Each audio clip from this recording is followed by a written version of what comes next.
All right, my ninjas. You already see the title of the video. You already see the first slide. Ni hao, motherfuckers. Let's get into it. Today, we're going to discuss something very important, something near and dear to all of our hearts. All of our hearts. Tekken 8, may it rest in peace. But I want to ask a more interesting question. A lot of people are out here doing all these crash out videos. Oh, this game is so bad. Oh, Harada needs to die. Oh, Michael Murray's the worst person. I'm not interested in that. I'm not interested in getting angry. I'm past that. I'm not interested in getting salty. I'm past that. It's not useful. There are other people better at it than me. My nature is analytical. I want to get analytical about this. Let's talk. How did we end up here? How did we get here? Okay, the game's a mess. We know that. But let us actually discuss the factors and forces at play that have made the game a mess. And maybe, just maybe, discuss possible paths forward. Okay, let's start. So, for me personally, I was thinking about this a lot before I put this slideshow together. And I was thinking to myself, you know what? It's always good to try and summarize problems into a single question. And I think my biggest question, and I've had this question since the beginning of Tekken 8, and that is this. What the fuck was wrong with Tekken? Specifically, what was wrong with Tekken 7?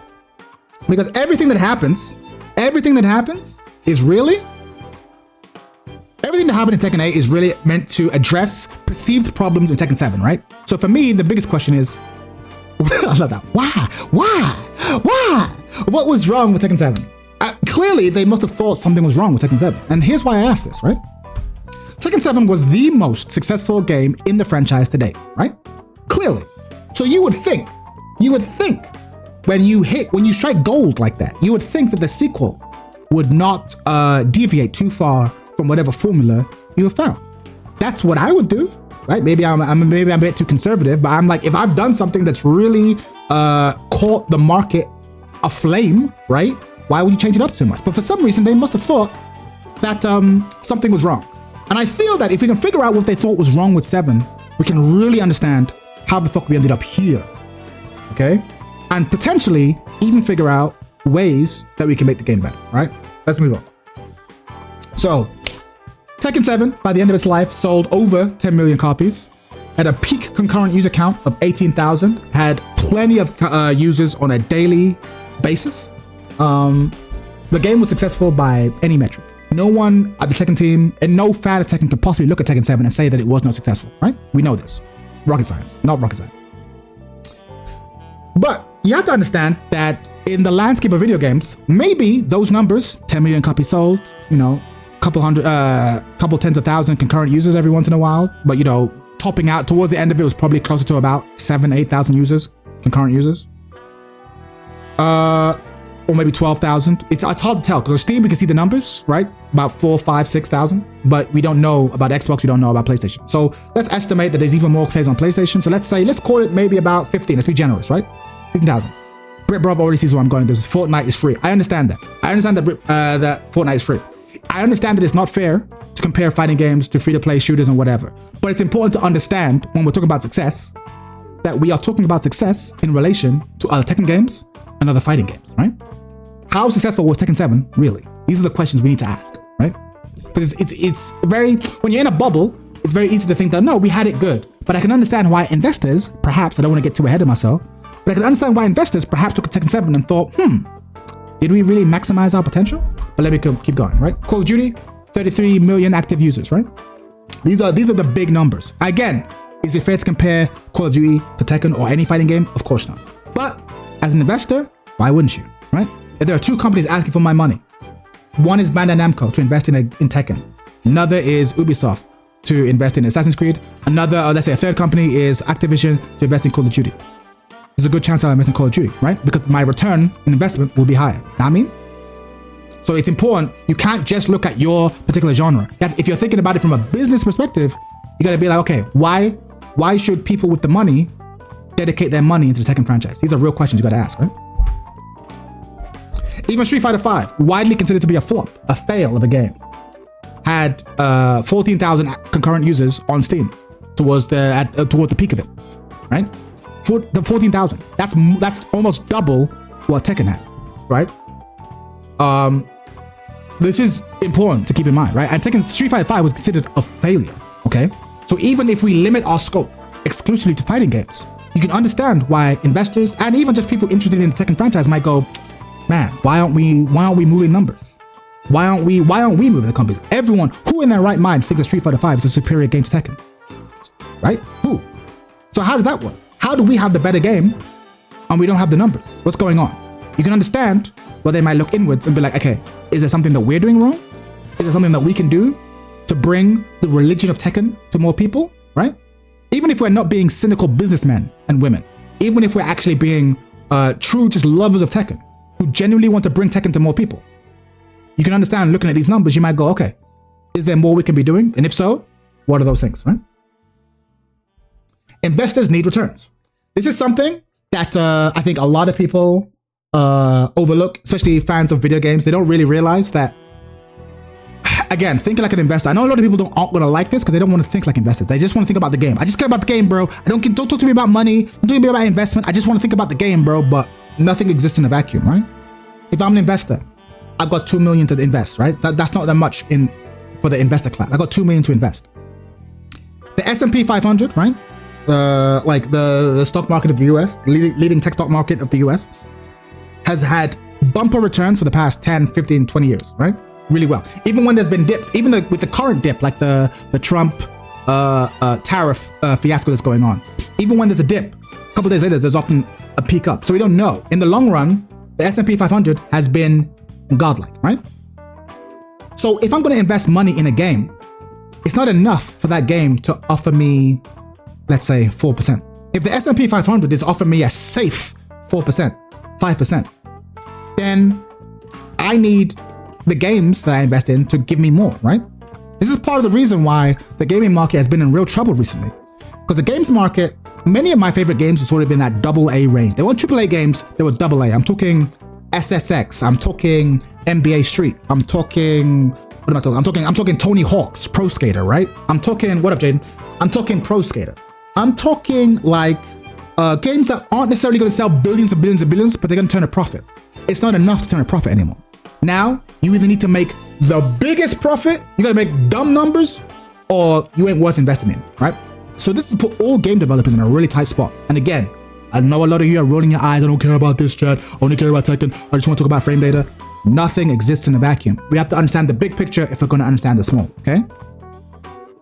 So I imagine, again, I wasn't in the room. I could be pulling this out of my ass, but I imagine in order for Harada to get the Bamco team to invest money in them, they couldn't just be like, hey guys, we want to make Tekken 7 again. No one's doing that. No one's doing that. Like, okay, but we already did Tekken 7. No, but we want to do it again. We just want to make that same game with nicer graphics again. It's like, okay, but like, how do we know that's going to get more people? When you go into that room with the investors, you need to be able to present something, a credible story about how this next game is going to bring in 2x, 4x, 8x the number of users that Tekken 7 did. So this is before we go into Tekken and the mechanics. I wanted to start here, right? I think it's pretty clear. If you've ever worked in big business and you've seen the way things have played out, I think it's pretty clear that Harada and the boys could not have come in and just said, we'll make Tekken 7 again. So a lot of people have been like, oh, whatever, just make Tekken 8 like Tekken 7. That wasn't on the table back then, and it's not on the table now. I just don't think it was, right? So the ultimate question that they had to ask, it might not be the question that you would ask as a player, but the question that they would ask is like, okay, is the brand reaching as many people as it could? And that's not an unfair question, right? Think about how many people know about Tekken. Think about how many people know. What is S&P, Sensei? I'm dumb. Sorry, the S&P is like the leading stock market in America. It's the stock exchange where Facebook is, Google is, Apple is. It's where you would invest your big money. Tesla is, right? This is the big stock market. So if you're investing in it, if you're investing in America, you'd invest in this, right? And so typically investing in a game, ideally, games are way more risky than investing in the S&P. And so, but the S&P only offers you, let's say, 5% returns. So in order to take that additional risk for investing in a game, I would need for the returns to be higher, which is why I'm saying now every game is trying to swing for the fucking fences. No game is trying to make some profit. Every game trying to make big profit, either big profit or nothing at all. And it's a real shame, right? I don't think it's healthy for the games industry, but that's beyond the scope of this discussion. The point is, that is the climate in which the Tekken team and Bandai Namco, and in fact, all AAA game developers find themselves in. That's the environment they are in, okay? And so they have to ask themselves the question, is the brand currently reaching as many motherfucking people as it could? And I think it's not unfair to say no. There are so many people who know what a Tekken is. So many people who know what an Eddie Gordo is. But the percentage of people who know about Tekken, but who play Tekken, that's an issue. So you can understand why they'd be like, what can we do to bring in more people? What can we do to maximize the brand? Again, I'm going to use a lot of business terms that you don't like hearing, makes you roll your eyes. But we need to maximize the brand. And it is not unreasonable for them to be like, look, we've got a brand that is as famous as Coca-Cola, as McDonald's. This is a brand well known as Nike. Okay, I'm exaggerating, but these are well-known brands. And the numbers that we are currently pushing, they ain't doing it. They ain't doing it. For a brand this well-known, they ain't doing it. So we have to do something, right? Again, this is all background stuff. This is important because it's important to understand the sort of pressures that I think the devs were probably under before they started making the game. Again, I'm not about to make excuses. I just want to get full content, okay? This is a full-on post-mortem. So the next question they would ask themselves naturally, I think, and this is what I would do if I was in the room.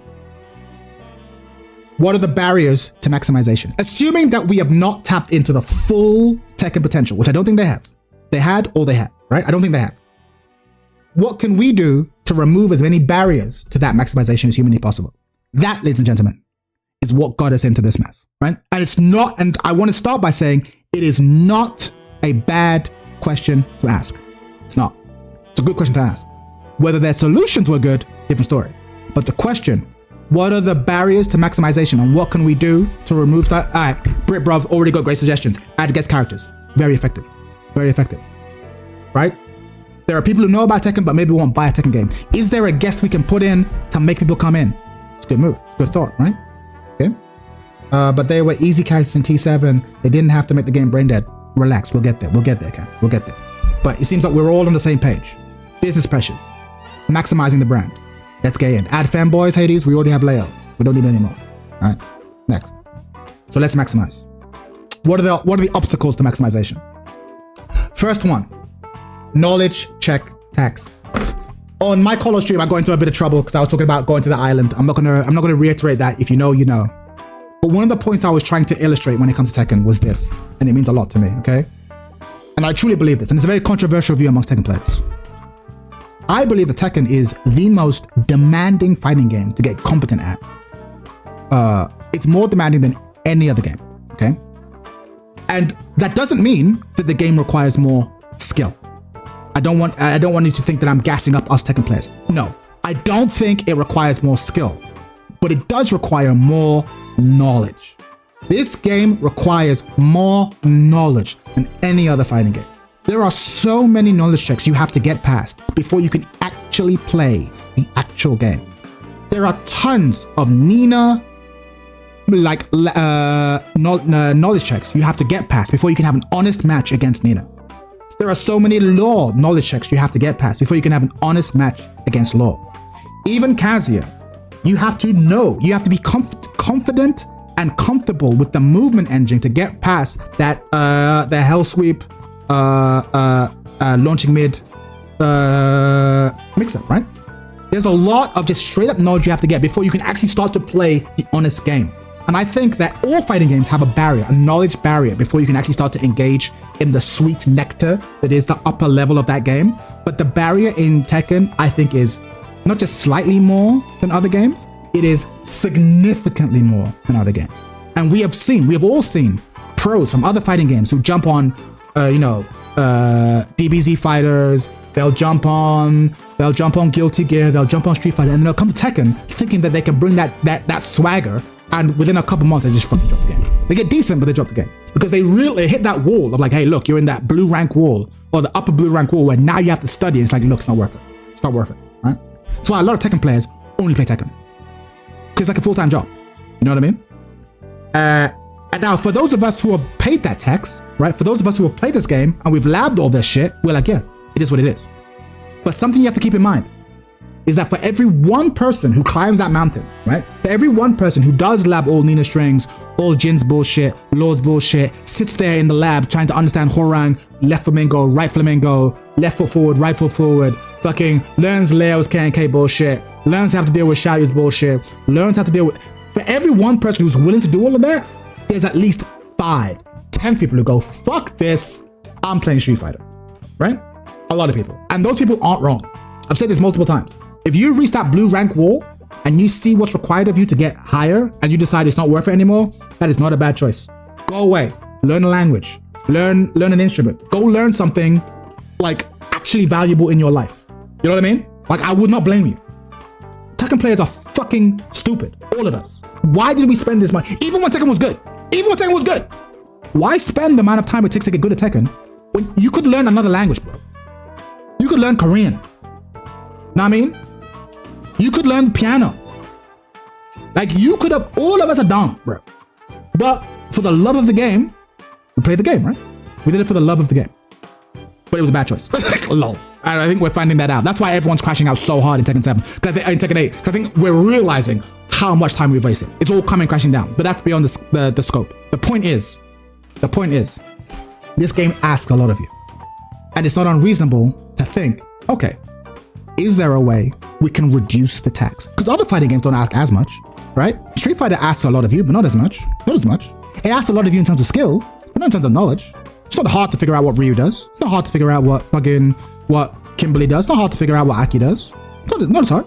Know what I mean? Guilty Gear, hard game. There's a lot there. Doesn't ask that much of you. I mean, that I think is more demanding than Street Fighter, I think, in terms of the knowledge stuff, but not as crazy as Tekken, not even close. Even Virtua Fighter, which is perhaps the closest cousin Tekken in terms of like what it demands you to learn. Not as much. Not as much. I mean, there are fewer characters. Each of the characters have fewer moves, right? There are literally fewer buttons, attack buttons. Like, there's not much, right? So it's not unreasonable for the designers of Tekken, for people who love Tekken, to think to themselves, is there a way we can reduce the knowledge check tax? Reduce the amount you have to learn before you can play the higher level of the game. That is not an unvalid question. Again, not saying that solution was ideal. Please don't jump down my throat, call me a shill. I'm just saying they're asking the right questions. Okay? Next. Patience is a virtue, but it's not sexy. Okay? Tekken. Very defensive game. Backdash, backdash, backdash, backdash, backdash. The backdash is one of the most important techniques in Tekken, right? And you had to learn that shit. And we can add that to the knowledge check tax, right? It's a game that punishes overt aggression. You need to be patient. I mean, think of it this way, right? This is actually something I love about Tekken and I brag about it, but I can understand in the eyes of most people, it might seem weird. In Tekken, real Tekken, 9 times out of 10, you don't die because you did the wrong thing. It's often safer to do nothing than to do the wrong thing. Does that make sense? Because even if you take your hands off the fucking controller, even if you don't touch it, the character will still block highs and mids. Okay, not all the time, right? Not everything. Some things go through auto block. But think about that. Even if you take your hands off the fucking controller, you can protect yourself from highs and mids. So oftentimes, the best thing to do is do nothing. It's not about pressing buttons constantly. It's about pressing the right buttons at the right time. That's something that I love about Tekken. At the same time, it's something that I think a lot of people, especially people who come to a fighting game, right, clues in the name, fighting, might not like. Again, if they have to change it, different question. But I can understand that thought process, right? Next. How do you monetize a skill-based game? This is a bigger question. And also, controversial view, I actually think this is one of the things they mostly got right. They mostly got right. Monetizing a luck-based game is easy, right? Because you just charge people for opportunities to pull the pachinko lever, right? In a skill-based game, it's hard to monetize, but we kind of know how you monetize this, right? You just sell costumes, sell skins, right? That's how you do it. And that's mostly what they did. The raising the shop after reviews went out, scummy. And charging for stages, additionally from the season pass, scummy. Okay? But the rest of it, I think, fair enough. It is what it is, right? You either want the shit or you don't. You either want, fucking Ling Xiaoyu's Tekken 4 costume or you don't. You either want Leo's Tekken 6 costume or you don't. You either want Jin's Tekken 4 costume or you don't, right? You pay for, you get additional money. And I have no doubt that Tekken 8 has made more money monetarily, like from monetization, than Tekken 7 did. Like, what did they even sell you in Tekken 7? Other than DLC? Like, nothing, right? So I actually think this was an element of the product that they kind of got right, except for their communication. That's going to be a recurring theme in this talk. Communication has perhaps not always been the best, okay? But I actually think this was an element that they wanted to solve, and I actually think, spoilers ahead, I think they actually did a pretty good job of it. And again, they're not wrong for being like, hey, if we're going to have this game, it's going to last for 7 years like Tekken 7 did, we need a way to get money coming in. Selling custom items, not a bad idea to me. Some people might disagree with that, whatever. It is what it is. Legacy players are demanding. This is another big problem for Tekken. Tekken fan base, in the grand scheme of things, is very small. But we're all bitches. We constantly complain. Anything that they do to change what we love will get complaints. Literally anything, right? And that doesn't mean that we're wrong. But literally, if they change anything, when they changed the combo structure in 6 to include Bound, we bitched about it. Then it became normal. They introduced Rage, we bitched about it. It became normal, right? Rage drives were bitched about. Rage arts were bitched about, and still are bitched about. Every time they make any sort of change, the Tekken community will bitch, okay? We just will. And so if you're a developer, you naturally have to develop, and again, I'm gonna get a lot of guff for this, but you have to develop a willingness to not listen, right? And I know that sounds weird, but like, hopefully you see where I'm coming from with this. It's not that they shouldn't listen, but they should take everything that the fans say with a grain of salt. Because even if we introduce a good thing, the fans will probably complain because it's not the thing that they're used to. You get what I'm saying? And that's tough. That's really tough, right? And that's a bad place to be in. But I think that's correct. Even Nee had a post recently, and one of the things he said at the beginning is like, okay, developers shouldn't think the exact same way as players. They should listen, but he acknowledges before he went into his criticism that you shouldn't listen to everything they say. Just because, even if a plurality of people on Twitter say, we want you to remove X, that doesn't actually mean that removing X is the right thing to do. And that's another thing that it might be hard for us Tekken fans to wrap our heads around, right? Because we think we know everything. And we think that our hive mind, well, all of my Tekken friends or all of my favorite content creators say this should go, so clearly it should go. It's true. When people complain about them not listening to the community, they mean they're not listening to me. That's very often the case. It's very often the case. And again, I don't want to make it sound as though therefore you shouldn't complain. No, you should complain. Make your points known, right? Everyone should make everyone should make their feelings known. Hopefully my mic hasn't died. Let me know if it has, right? Everyone should make their feelings known. But at the same time, I can understand why developers, especially with the Tekken community, take everything we say with a grain of salt. Okay, next. Tekken 8 tried to solve these 4 problems, right? This is another issue that they tried to solve. Did they succeed? I'll let you decide. But the answer is no. Okay? But could we do a better job? That's the real question. That's what we're going to discuss, right? So a lot of this was preamble to get into the meat. But again, you know me. I like to start from the macro, work into the micro, okay? Let's go. Addressing the knowledge check tag, right? So let's start with the first of the 4 problems, right? This game demands more of you than pretty much any other fighting game. There's a huge knowledge check tax and we want to reduce that. How do we go about it? Well, let's start with Tekken. Solution 1. Offense crushes defense. This is the Tekken 8 method. What Tekken 8, I think, have clearly decided is like, look, it's hard learning how to defend against Nina, Law, Leo, Jack, Eddie, fucking Anna, Horan. It's hard. So what if we make it so that the average player doesn't actually have to think about defense at all? What if we make it so that offense is so strong that you can actually be really successful by just creating really well-structured offense? You can learn all the defensive stuff if you want to. You can if you want to, but you don't have to. You can find huge success simply by structuring your offense really well, okay? This to me seems to be their go-to solution. Now, this might seem obvious to you, but it wasn't obvious to me. I had a speculation this could be the case, but as you all know, in season 1, this actually wasn't true for most people. Not everyone's offense was so strong that they could bully through the defensive tasks of everyone else. Kuma could, Jin could for the most part, right? Dragunov could, Azucena pre-nerf could, right? There were certain characters that could do that, but a lot of characters couldn't. In fact, most characters couldn't. In fact, Like my favorite, one of my favorite streamers for Tekken is Hopper. I think he's currently streaming right now. And Hopper is a first-time Tekken player. He cannot KBD. He proudly did not lab all the way up to God of Destruction. He reached the highest rank in the game. But I'm gonna be real. His offense with Victor, really strong. Really fucking strong. Combos, optimal AF, right? The pressure he would do with his character was really strong. Whenever he had to defend, he would wait a bit and then do a fucking power crush, right? At good times. He had good low parry timing. So it's not like he had no defensive knowledge or instinct. He had good gaming instincts, but he just relied on instincts and strong offense. And he was able to reach the highest rank in the game, right? That to me is what the devs want Tekken 8 to look like. Now, that could not be further away from the core philosophy of Tekken classically. But again, it's clear that they are trying to move away from that, right?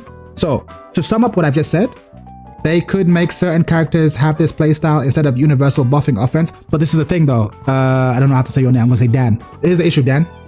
They could do that. But if we're saying that our goal is to reduce the knowledge check tax, right? We're reducing the amount of defensive knowledge you have to have as a player to do well in this game. Then you need everyone's offense to be potentially strong enough for you to just focus on your offense and not have to worry about their defense. You get what I'm saying? This is why this has become really obvious to me now in season 2. And it wasn't obvious in season 1 to me. Because the fact that they, instead of nerfing the top tiers, they instead buffed everyone up. Made it clear to me that, oh no, they want everyone's offense to be irresistible. That's the word I would use. Irresistible. They want everyone's offense to be such that you can't, oh, if I just sidestep left, I nullify this stance. They don't want that. Oh, if I just do this, if I do this specific defensive counterplay thing, I stop this stance. No, they want everyone's offense to be irresistible because then I don't have to think about defense.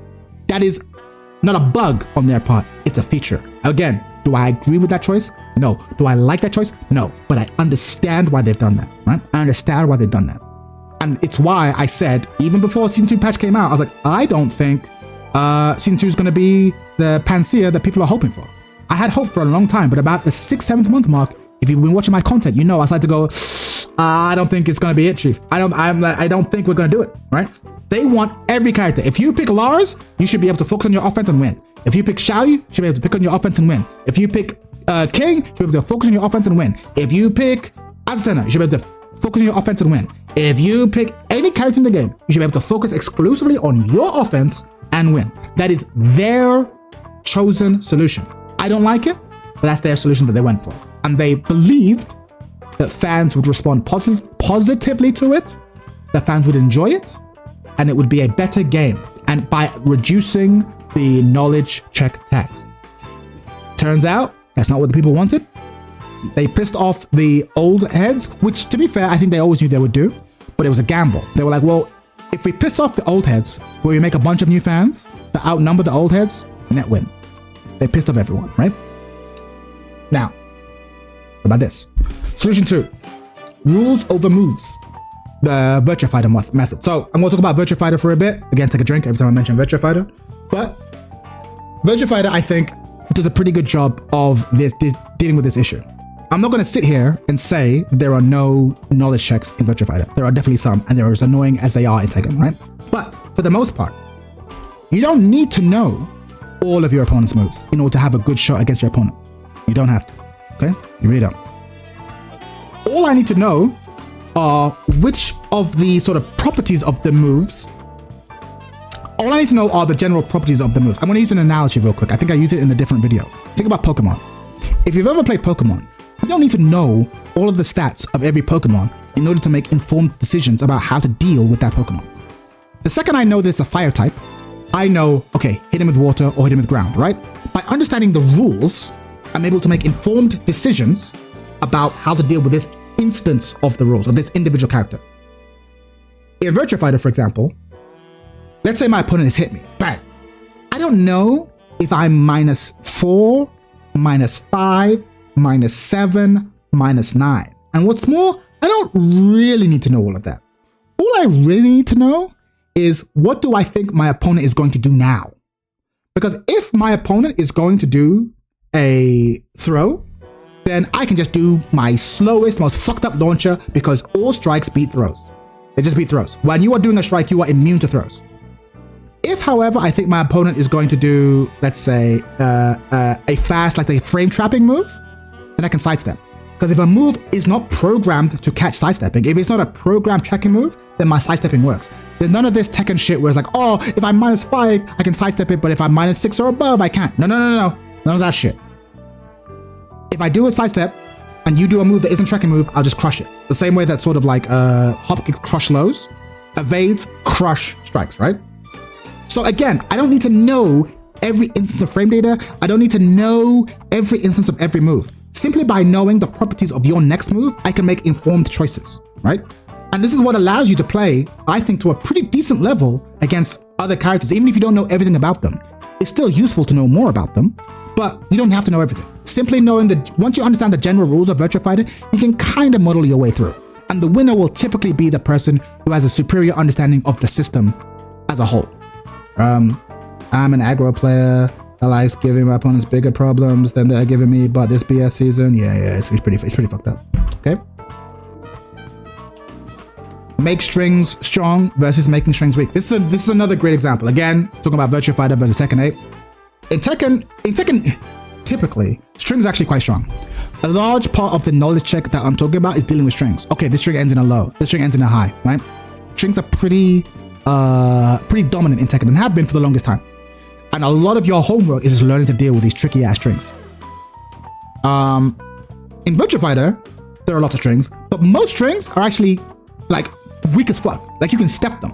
And if you've ever watched my sort of like how to deal with character videos, I often go through strings being like, can I sidestep this? Can I sidestep this? And people often laugh at me like, why are you checking to sidestep it? Of course you can't sidestep it. It's Tekken 8.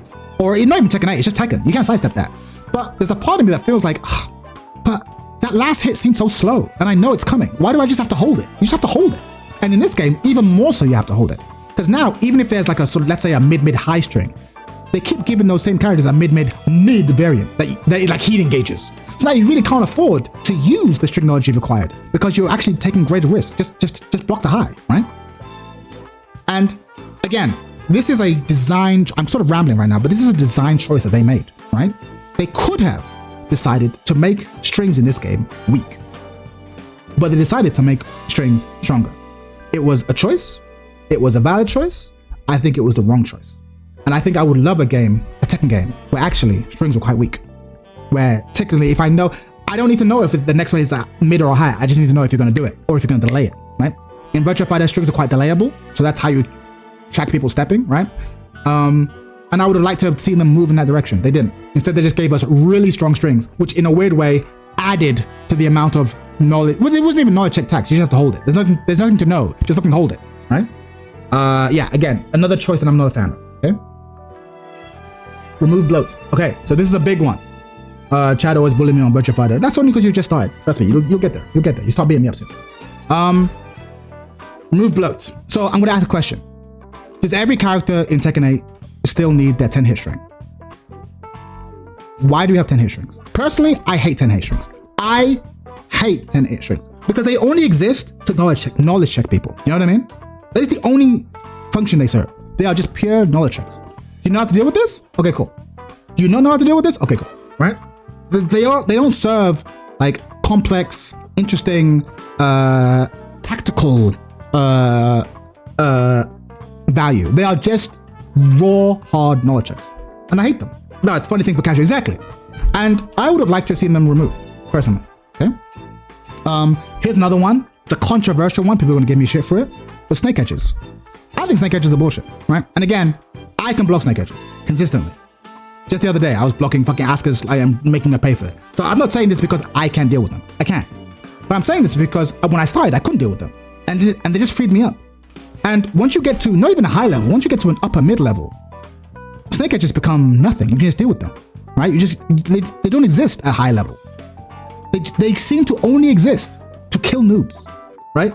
And there's a lot of things like this. There's a lot of strings that only exist to kill noobs. That are moves that only exist to kill noobs. And I'm like, why don't we just get rid of them? Why don't we just get rid of them, right? But already, I know there's probably someone typing away in the comments, oh, but I actually, this character's 10 hit string is really valuable, so you can't get rid of it. Or, actually, in 2016 Evo semifinals, so-and-so used the Snake Edge to win this round. Okay, whatever, okay? Whatever. Point is, these are the types of conversations and the types of choices I want to see Tekken Team having. I think there's a lot of stuff that should be removed. We shouldn't just be adding stuff. There's stuff that needed to be removed. Keep Yoshi's though, I love this. But this is what I'm saying. This goes back to what I said about us Tekken players being bitches, right? Because if we remove 10 hit strings, people are gonna bitch about it, right? If we move Snake Edge, people are gonna bitch about it, right? So if you did anything to actually try to address the knowledge check tax that I'm talking about in a way that was actually still pretty healthy to the game, people would still call you, say that you're dumbing the game down, that you're doing too much to appeal to casuals. Do you get what I'm saying? Which is why I think the devs have to develop somewhat of a thick skin. They should have removed them ages ago. Right? But, you know, it is what it is. Tekken 7 was backdash simulator, right? This is another sentiment that I don't really like, but it is what it is, right? So people had concerns about, especially the way Tekken 8 compared to Tekken 7, Tekken 7 went towards the end of its life, right? Backdash, the backdash matter, right? Being very defensive. People took issue with that. Not anyone who I care about, lol, but some people did, right? And again, if we're going back to what I said at the beginning, we're trying to maximize our brand. I can understand why they might think, oh, perhaps there is a percentage of people who would be interested in Tekken, but they find it boring to look at. And if we could just make it more interesting to look at and more actively engaging, maybe we'll maximize sales and maximize engagement in the game, right? To this end, let's look at the solutions or the methods they use to try and address this. Some of them were good, some of them were bad. Some of them, I think, were neutral. Method 1, heat engagers. Personally, controversial view, I actually think heat engagers were a pretty good idea. There, I said it. I think they're a pretty good idea. I'll tell you why. The idea of when I hit you with this move in specific situations, I get a free mix. One free mix, right? Plus 17. One free mix, okay? And also, when you hit someone with it, what happens to the camera? The camera kind of shifts and your character runs into the person. None of this backdashing shit, you run into it. So it's a great mechanic for shifting the fight into cinematically engaging range and incentivizing players to take their advantage, because the advantage is big, right? I think that individual, again, I'm not talking about the heat mechanic as a whole, just the heat engager dynamic. I hit you with this thing, I earned it, right? I earned it, I hit you with this thing, so I get this one free mix, and I'm pushed into you. I think that was a good dynamic, actually. I think that was pretty clever. And I think the way it looks visually, pretty stunning. No infinite stages, also a good idea. I think no infinite stages is a good idea, right? Get rid of it. Why do we have infinite stages? No 3D game should have infinite stages. That's just dumb. Get rid of it, right? You won't have Backdash Olympics if there wasn't fucking infinite Azure. If every time I was backdashing, I was backing myself into the wall, we get less of it. I think this is 90% of the solution. Just make stages smaller. Just make stages smaller. And if the fans complain, fine, we'll make some bigger stages. But at the start, make the stages smaller, more compact, so you have to fight it. That would have been the ultimate move for me, okay? Let's see what's next. Nerfing backdashes. Okay. This is important. Because when I first made this slide, I said, bad idea, okay? But I actually want to have more nuance here. I still think it's a bad idea, but I want to have a discussion here. I think nerfing backdashes was a massive choice that fundamentally changed how characters played and how Tekken would be played, okay? And if you are going to do that, there are so many other changes you have to make to compensate, right? Because a large part of Tekken is space control. Some characters like Law or Horang, they want to be in your face. But there are other characters who want to step in, they want to step back out, make you whip something, and then kill you for it. That is an entire style of game that was eliminated by the nerfing of backdash. The nerfing of backdashes really nerfed the power of down forward twos, and I felt this as a layout player. Think of it this way. There are kind of two different down forward twos, right? There's down forward twos that have decent range, can launch crouches, but are unsafe. And there's down forward twos that are safe, but can't launch crouches, right? And in older Tekkens, you can kind of see the benefits, the risk-reward benefits of both types of down forward two. Whereas in Tekken 8, I'll be honest with you, the best down forward twos were fucking the safe ones. because you're going to be in range, right? The safe ones are just way better. You could not play the classic Jack game of I'm going to whiff punish, make you miss, launch you. Leo with the godlike down 4-2. Get into range, backdash, make you whiff, make you pay. Can't have that. So we essentially, if you think about the classic sort of, if you think about the classic triangle, right? If you think about the classic sort of keep out, rush down, and what's the other one? Keep out, rush down, and fuck, I forgot my triangle. Rush down, keep out, and whiff punishing, right? Whiff punishing, right? This is the classic triangle. They broke that triangle, and this is a triangle that exists mostly in 2D games, but also exists in Tekken, right? They completely eliminated, yeah, thank you, whiff punishing, thank you guys. They completely eliminated this type of play in Tekken, right? They completely deleted it because without the backdash, it doesn't exist. So it was the whole game became rushdown. I could feel that from the first week of this game. Again, I'm not saying anything that we don't already know, but think about what that, for you to eliminate essentially an entire pillar, kind of 2 pillars really, of a triangle of types of play, that's massive. You would need to rearrange the rest of the game around that. But the reason why I say it wasn't a bad idea, I put it as question mark, is because you can do it. Because again, in Virtua Fighter, again, take a drink, Virtua Fighter, there isn't really, they don't have the range game. The entire game is designed around both players being in the pocket the whole time, moving around it, right? But all of the rules are designed around that type of game, right? So it works. But Tekken, the character designs, their legacy is designed around there being this triangle, and you've eliminated 2 legs of that triangle, of that tripod. You were always going to be in trouble, always going to be in trouble. And then all those characters who used to be very good at backdashing and making you pay, they had to give a bunch of new tools, right? And completely change their identity in order for them to actually be viable in this game. And that was a real shame. Yeah. So I would say, I don't necessarily know that it's a bad idea, maybe bad idea. Maybe I should change it to bad idea. But I will say that if you were going to nerf backdashing, there was a lot of things you had to do around that to make that work, and they didn't even come close to doing that. So I'm going to leave it as question marks, right? But that was a big blow. That was a major sledgehammer to the sort of the scaffolding that keeps up the Tekken structure, right? And they did not do anything to sort of replace that. Nerfing counter hits. Again, question mark. Counter hits were very prevalent in Tekken 7. And again, the power of like magic fours and like quick buttons that lead to massive damage if they counter hit someone was part of the reason why people were scared to push buttons, right? It's what led to a lot of the defensive play. Right, again, a lot of times it was better to do nothing than to do the wrong thing. So you press the button at the wrong time against Steve, against Law, against Shaheen, against Leo, against most characters, bang, counter hit, 50% of your health fucking gone, okay? But again, I didn't say that's a bad change or a good change, I say it's a question mark change, right?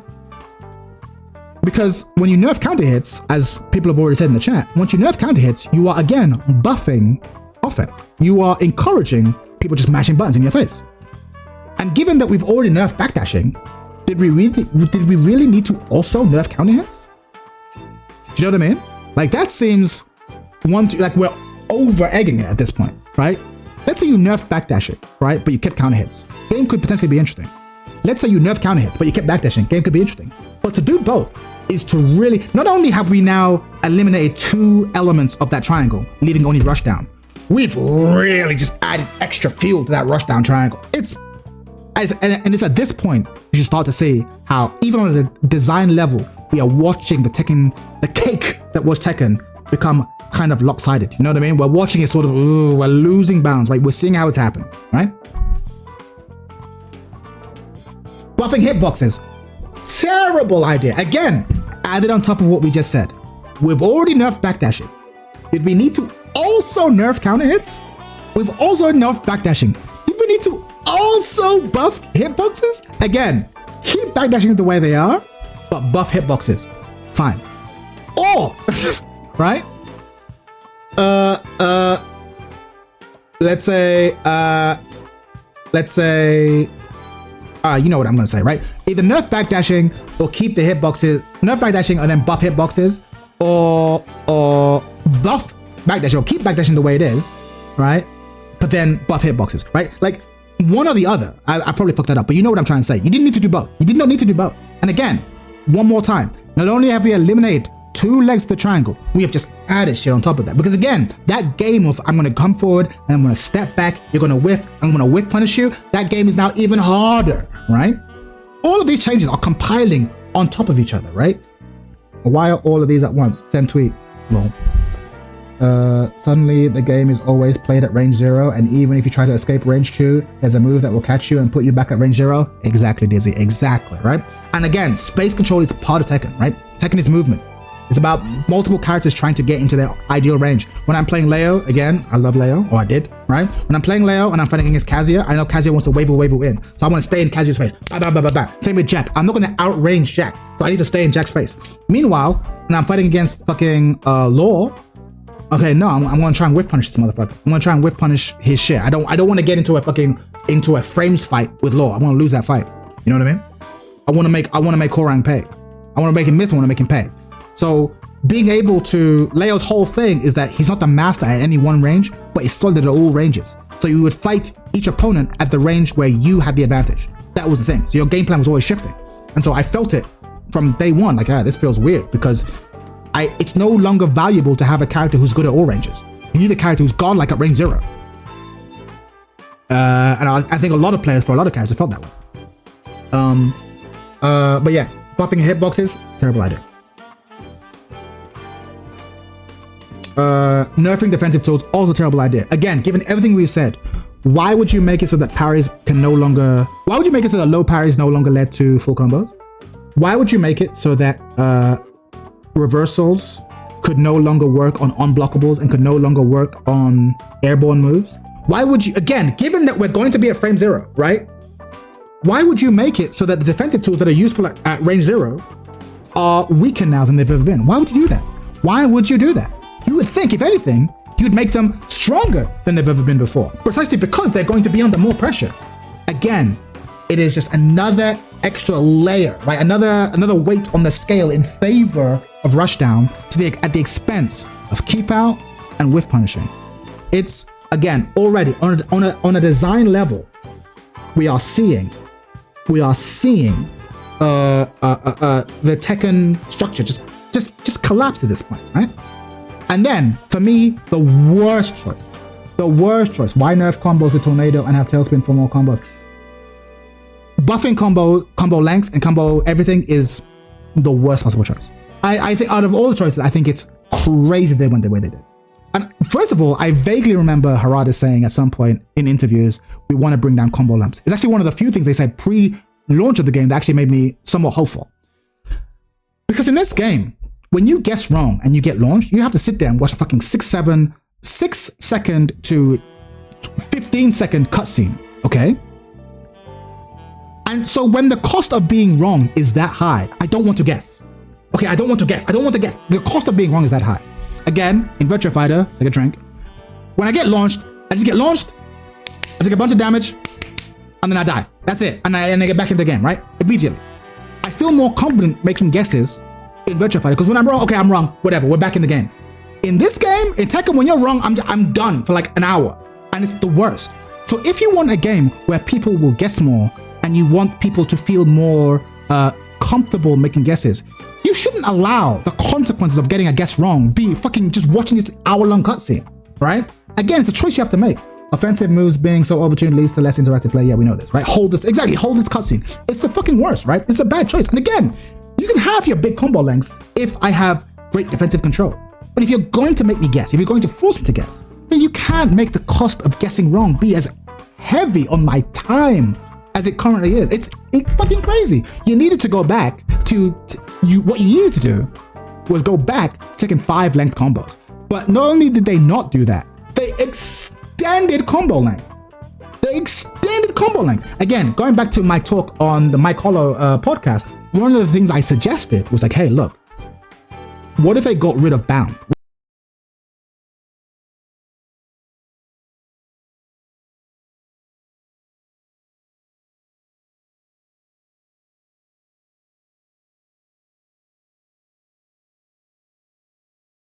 Sorry about that. Connection not the best. Okay, they got to me. They heard what I was saying. Right. So yeah, Tekken players are a bunch of bitches. I don't know how far you heard, but Tekken players are a bunch of bitches. And the devs are right to ignore 80% of us. Because we always complain about everything. And even if the smallest change to what we're familiar with, we'll complain about it, right? But this leads to a dynamic where the devs kind of we will complain because they're ignoring us. But it's like they kind of have to ignore us, right? Because we're kind of a bunch of bitches. So it's a real tricky situation that the devs are in, right? I feel that way. If I was a Tekken dev, I would listen to 80% of the shit I say. Like, and if you disagree with what I'm saying, honestly, go ask your favorite content creator to talk to you about the comments they read in their chat and see what happens. You will read some of the most brilliant comments you've ever seen a lot of the time. And a lot of the time, people are just parroting another content creator. Like you can almost see the copy paste from the brain of TMM or copy paste from the brain of like whoever they listen to, right? You can almost see it, copied and pasted and passed off as their own viewpoint, right? And so the devs, how do I put this? The devs don't always listen to us because the devs can't afford to always listen to us. You know what I mean? One comment I saw was sidestepping is too strong. It's wilder than that. I've seen some real wild shit, right? And they're often really confident too, right? Classic Dunning-Kruger. They're often really confident. And they'll argue with you. So you can't argue with them either. Like there's no point arguing with them trying to go back and forth. But at the same time, let's be real, the devs aren't exactly covering themselves in glory, right? Mr. You know, why sidestep the hell sweep if you know it's coming, right? Lol, he'll never live that down, right? But my point is that the devs want feedback, but the community is such that the devs can't really afford to take all of our feedback literally. They almost have to ignore 80% of this, right? So it's a weird dynamic, I think. We have to remember that people complained about 5 at launch, 6 at launch, and 7 at launch, right? Right? And it wasn't just like, oh, the game's in a bad state. They would complain about the fundamental direction. People didn't like the direction of 5. A lot of actually, to be fair, 5 was a buggy mess, right? But 6, people didn't like, oh, these combos, I hate these combos. Rage is fucking dumb, I hate Rage, get rid of it. 7, oh, Rage Arts, Rage Drive, they nerfed movement, this game's fucking shit. Ends up being the best selling game of all time, right? 7 in particular, as you keep in mind, people bitched about 7 at the start. People bitched about it, and it ended up being the best selling game of all time. Let me say that again. People bitched about 7, and it ended up being the best selling game in the franchise for all time. So when people bitched about 8, what should they have done? Do you get what I'm saying? What should they have done? I can imagine Harada sitting in the room with these developers at the start and being like, look, these motherfuckers are going to complain about heat all day long. Because Tekken players are a bunch of bitches. They're going to complain. But trust me, 2 years down the line, 4 years down the line, 5 years down the line, they're going to love that shit. They're going to say it's the best shit that ever happened, Tekken. They're going to say it's the best shit that ever happened. They're going to say it's the best shit that ever happened. But at first, they're going to complain. That's just what they're like, okay? And who can argue? You get what I'm saying? Who can really argue with them? He's got the receipts to back that up. He's got the receipts to back that up. Which is why we've always been in a tough position, because everyone complained about heat, understandable, but how much should they have ever listened? You know? To be fair, Tekken 7 benefited from Street Fighter 100%. I'm gonna get to that. Niketo's in charge now. Harada's just a relic of the past. I don't think that's true. I think Harada, even if Harada isn't in there in doing the engineering work, right? He's still a voice that they'll listen to. He's still a voice who'll be like, hey, we want to run this past you. Do you think this is okay? And he'll give a nod, or he will shake his head, right? The idea that Harada has no say, I don't buy that. I think that's cope for people who want to still love Harada while shitting on Tekken. So they'll pass their hate. Like Harada is like Jesus, like he can do no wrong, and Nakatsu is the new Satan. So anything we don't like about Tekken is Nakatsu. Everything we do like about current Tekken is Harada. It's like no. Let's not play that game. It's a team effort. Tekken players are a bunch of bitches, okay? And again, I'm gonna say it again because it's a really important thing to understand. People bitched about Tekken 7 at launch, okay? And it ended up becoming the best-selling game of all time.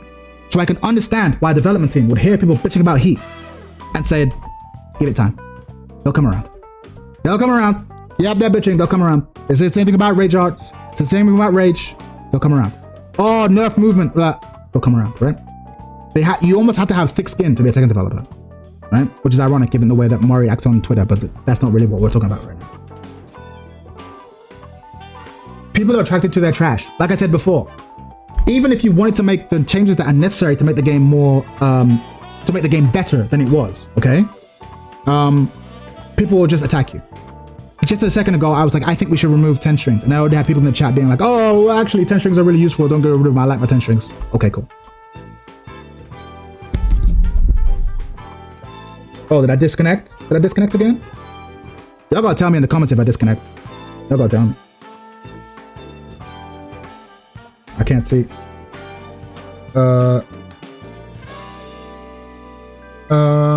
Let me see. I'm good. Okay, cool. Yeah. Like people people are really attracted to their trash. Thank you, one vice. People are really attracted to their trash. So I'm like, look, let's get rid of our tension. Oh no, I love my tension. Don't get rid of it. Okay, snake edges seem like kind of bullshit. Like knowledge checks on noobs. Can we get rid of snake edge? No, I love my snake edge. Don't get rid of my snake edge. Okay, what about this? Don't get rid of that. But at the same time, I'm the same too. Content creator, what's his name? Moonsault Slayer. Moonsault Slayer is constantly bitching about throw break, right? Constantly bitching. Constantly bitching about throw breaks. And I think he's crazy. I think throws in this game are more generous than in any other fighting game ever. But he's convinced that actually throws need to be simplified. And I'm like, no, they don't need to be simplified. You just need to get good, right? If you are guessing on your throw breaks, that's fine. Because in most games, throws are guesses anyway. The fact that there exists a way to not have to guess, to have to visually identify which hand it is, but it takes skill, is fine. I'm okay with that. But again, maybe that's me being defensive about the same way that other people might be defensive about 10 hit strings. You get what I'm saying? Like we're all very attached and attracted to the things that we have done and we have mastered. And Mike Hollow has this really funny way of being like, no, don't simplify anything. I had to suffer to learn it, so I want them to suffer to learn it. And it's like, that's very natural. It's fucked up, but it's very natural to be like, no, I suffered to learn it, you will suffer to learn it. Fuck you, I'm not simplifying anything for you. It's like, ugh, okay, well, that's kind of how hobbies die in the long run, but I see where you're coming from, right? And my final point, and in a way, this is almost beyond, it's naturally wrong. It's natural, but it's wrong, right? It's fucked up arcade. It's not even a fucked up arcade, man. It's more than arcades. Like, it was like back in my day, we blah blah blah. So I want you to do it. Bill's character. I get it. I get where it comes from, but it's not helpful, right? And to be fair, he's only being sarcastic for the most part. But I think there's a bit of that true, because I have a bit of that in my heart too. But he just puts it on the mic. I think it's kayfabe, to be honest. But my final point, and this is a really I think it's boomer shit. And as someone who's becoming a boomer, I'm the same, right? This is like my final point, but it's also the point that I think is really important, and that is that the Tekken community and the internet in general loves to hate. I recently made a video trying to speak up for Spag, for Spaghetti Rip. I think he's been a member of the community for a very long time. He's done more for the community than the vast majority of people in the comment sections of most videos. And yet, people have attacked him as a shill, as he's part of the reason why Tekken's gone to shit. People have attacked his character. They've just been really horrible to him and to Nikatsu and to Michael Mara. People have been horrible to people. And I am one man. I can't tell you how to live your life. I can't tell you how to live. I can't tell you what to do. But I have really been kind of disgusted by the way that people have become really comfortable at attacking other people. You get what I mean? Attacking other people. And it's like, it's just a game, bro. Like, there's this old quote where it's like, there are things worth living for and there are none worth dying. Oh, sorry, there are things worth dying for, but there are none worth killing for. I'm like, I think about it. I'm like, there are things worth insulting people for. There are things worth being horrible to people for. But like, making a shitty video game isn't one of them. Do you know what I mean? Or like, being overly polite to developers isn't one of them. Do you know what I mean? Like, when I look at like the way that here's the thing, I made this one video being like, hey, I actually mostly disagreed with him in the video, but still said that he deserves more respect than he's been getting. And I started getting shit on. People started shitting on me for merely saying that, hey, let's maybe not shit on this other person. There's a lot of people who, if you ask them, hey, are you an asshole? Are you a cunt? Are you a piece of shit? They would say no.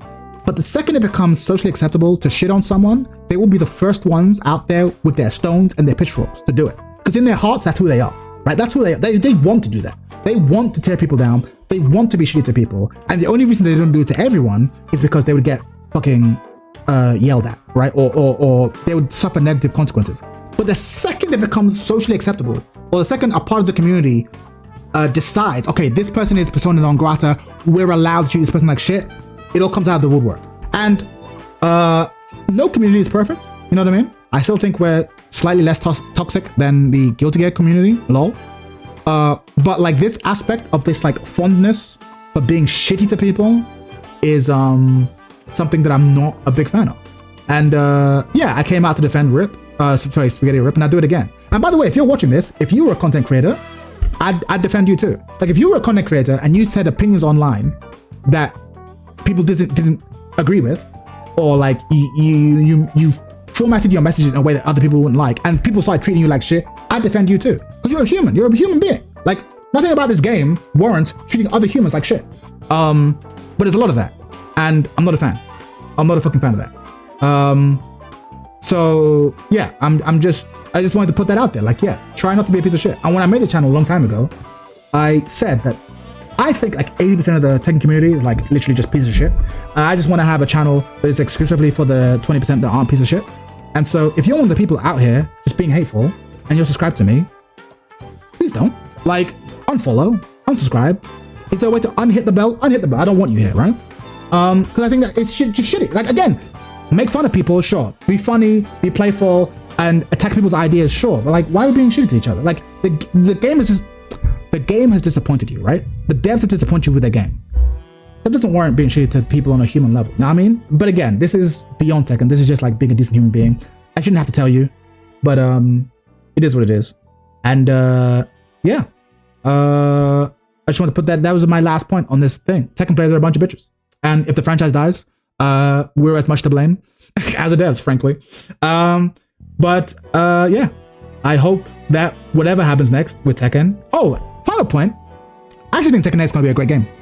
I think Tekken 8 is going to be a great game. I think in 5 years, I think we're literally on the Street Fighter 5 path, where by season 5, this game's actually going to be a lot of fun. Whether you or I are going to be around to play the game, different story, right? But I think by the end of this game, it'll be solid. But it's going to be a long road. It's going to be a long road because there's a lot of things that have to get fixed. So you have to understand that people have anger management and need places to release it. Lol, I'm not waiting that long. No, well, no, I don't need to understand that at all. I actually don't need to understand that at all. No. Oh, reason to release it. I understand. Yeah. No, but I don't have to understand that a lot. Like, life is hard. I have reasons to be angry. You have reasons to be angry. Everyone has reasons to be angry. That doesn't justify being a piece of shit. Like, that's just my rule. That's just me. Again, the Tekken talk is over. This is just Chad talk about life now. Consider not being a piece of shit. Consider it. Consider, I know Tekken players are bitches, but consider not being a bitch. Just consider it. That's it. That's the moral of the story. Consider not being a bitch. Perhaps you're gonna sit there and go, I've considered it and I've decided I still want to be a bitch. I still want to be an asshole. That's fine. But like, just consider not though. Just not. Again, you don't have to agree with me. You don't have to agree with Spag. Don't have to agree with Finty, Frame Whisperer. Don't have to agree with anyone. Don't have to agree with anyone. But like, if someone's making you angry, if someone's content is making you angry, consider just like saying, I think you're wrong, bro. Like, I'm not saying you have to agree with everyone. Just don't be a cunt. Don't be a cunt. That's it. That's it.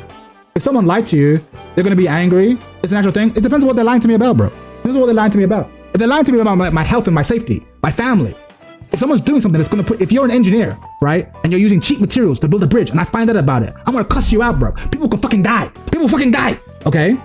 Right? Well, Spag has not lied. Spag has not lied. He's just been overly generous in his praise and like not harsh enough in his criticism. But like, he has made, I don't want to relitigate my point, but he has made like multiple 3-hour-long podcasts with gamers, with like hardcore pro players saying that, yeah, Tekken 8 isn't it. Like, go watch the podcast. Go watch the podcast and tell me what you think he thinks of the game. You get what I'm saying? Like, the only difference between him and me is that I don't have a relationship with these guys. So I would just be like, this game is shit, bro. Whoever designed this game needs to get the head examined. This game is shit, right? I'll just be flagrant. Where he will just be like, well, the game's not really looking its best state. There's definitely a lot of pressure out here that's not really good. But the animations are really good, though. You know what I mean? But he's always nudging things in the right directions, I feel like.